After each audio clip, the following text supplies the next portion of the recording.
So I've got to say a massive thank you to the Evolution guys, because they're the whole reason that I'm here. I wouldn't have been able to make it to ScrewFix Live without their help. So honestly guys, thank you so much. I'm loving the stand. I love the design, all the steel, all the exposed wood, and that sign in the middle showing all the different materials that the saws can cut. It's a great touch, brilliant idea. I can't thank Evolution Power Tools enough for making it possible for me to attend this year's show. It was brilliant. I'll leave a link to Evolution's website in the description below. Make sure you go and check out their range of tools. They've got some fantastic products.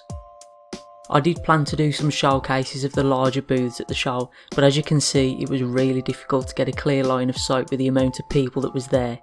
I've decided to keep the walk around footage uncut and just sped up 2 times.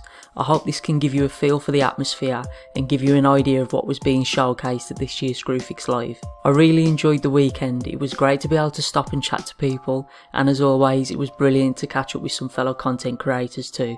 Thank you all for watching guys, I hope you enjoyed this video.